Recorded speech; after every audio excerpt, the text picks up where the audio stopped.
ఎందుకంటే జగన్ని ఆడించాలన్నా ఓడించాలన్నా దేశాన్ని గడగడలాడించిన సోనియా గాంధీ వల్లే అవ్వలేదు. అవునా? చంద్రబాబు నాయుడు ఆడుతున్న ఆటలో అరటి పండు లాంటి పవన్ కళ్యాణ్ ఏం ఆడిస్తాడో ఒకసారి మీరు ఆలోచించండి.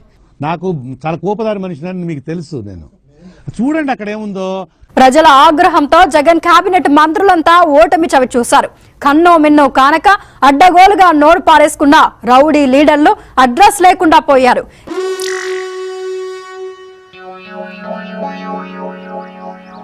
ఎందుకంటే ఈరోజు టీడీపీ కూటమి ఉప్పెనలో జే గ్యాంగ్ సముద్రంలో కలిసిపోయింది. చంద్రబాబు పవన్ కళ్యాణ్ ను దూషించి వేధించిన పాపమే వారిని శిక్షించింది. మీ బ్యాడ్ కి సగం కారణం ఈడే. ఇదిగో నేను పవన్ కళ్యాణ్ ఛాలెంజ్ చేస్తున్నా, నీకు ఇప్పటికే 55 ఏళ్ళు వచ్చింది గాడిదకి వచ్చినట్టు. నీకు ఇంకా 45 ఏళ్ళ టైం ఇస్తున్నా, అంటే జీవితకాలం ఇస్తున్నా. నా మాట విను, ఇప్పటికీ మించిపోయింది లేదు. నాకు నువ్వు జగన్ సార్ చిటికెన వేల మీద ఉన్న వెంట్రుకను కూడా నువ్వు పీకలేవని నేను చెప్తున్నా.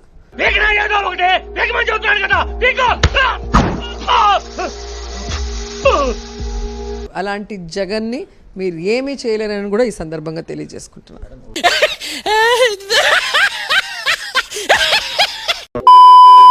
ఆంధ్రప్రదేశ్లో బూతులకు బ్రాండ్ అంబాసిడర్లుగా ఉన్న నేతలంతా ఓడిపోయారు.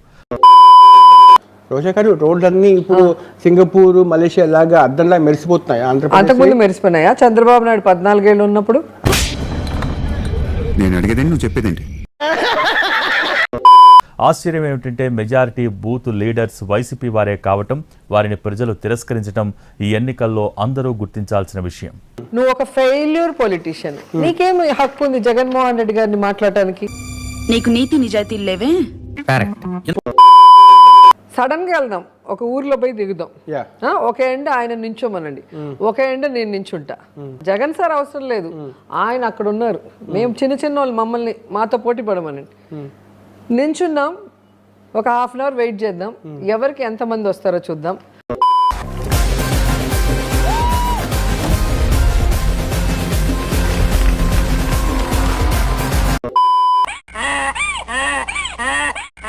పక్కలో భక్తులు ఎక్కడున్నారు స్వామి? మైకి వాళ్ళు 3, షామియానా వాళ్ళు 4 ఉన్నారు స్వామి. నేను లేచి వెళ్ళిపోతే వాళ్ళు కూడా వెళ్ళిపోతారు. కానీ మీరు కూడా పవన్ కళ్యాణ్ పెళ్లిళ్ళకి సంబంధించి మీరు నేను ఎప్పుడు మాట్లాడాల, పెళ్లిళ్ళ సంబంధించి ఒక్కసారి కూడా నేను మాట్లాడాలి. పవన్ కళ్యాణ్ గారికి పెళ్లి చేసుకోవడానికి వైజాగ్ అమ్మాయి కావాలి.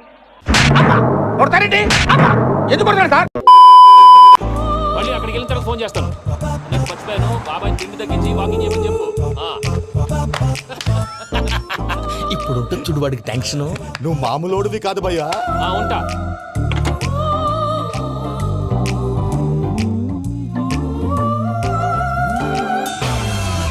అదేంటి భయ్యా చూసుకోకుండా వెళ్ళిపోతున్నాడు? చూసుకున్నాకుంటుందిరా టెన్షన్.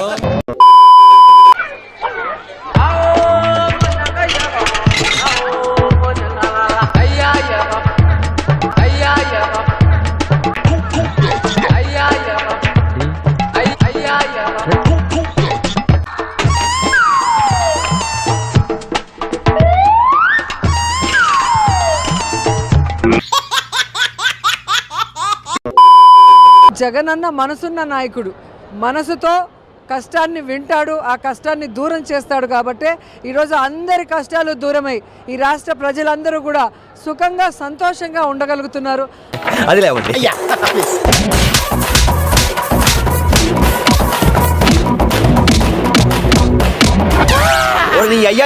చెప్పాలరా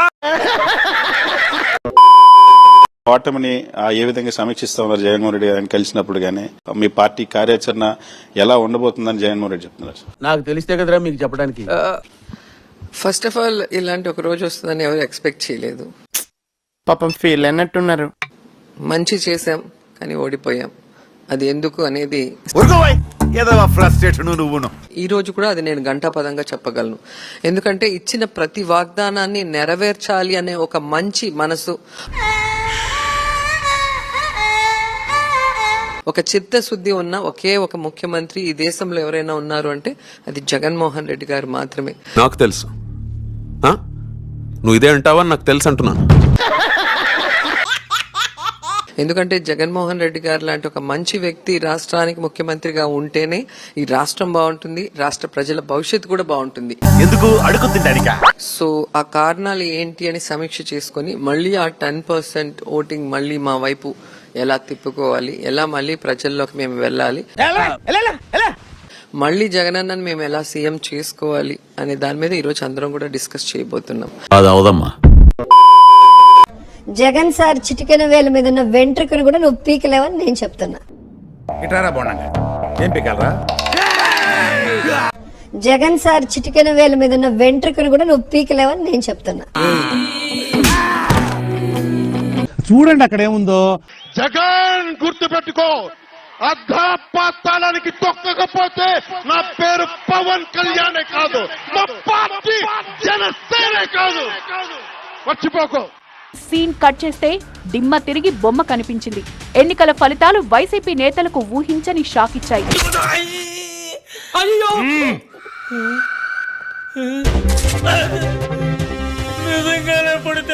మరి సరదా కనుకున్నావా? 175 కాకపోయినా సెంచరీతో సరిపెడతారని అనుకున్న వైసీపీ నేతలకు ఓటర్లు భారీ జలకిచ్చారనే చెప్పొచ్చు. తమాషాకి చెప్తున్నాడు అనుకున్నారు డాక్టర్, నిజంగానే పొడి చేశాడు డాక్టర్. వారెప్పుడు చెప్పింది చేస్తారు సార్.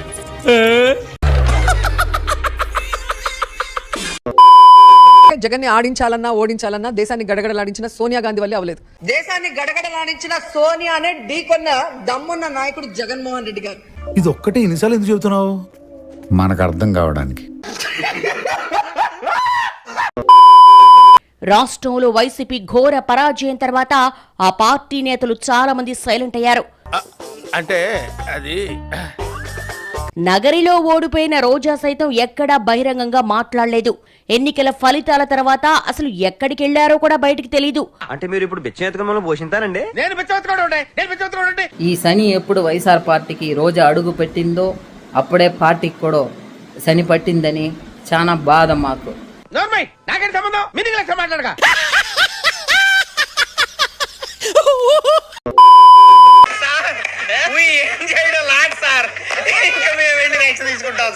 ఇలాంటి ఎంటర్టైనింగ్ ధమాకాలు ఇంకా చూడాలనుకుంటే like, share and subscribe to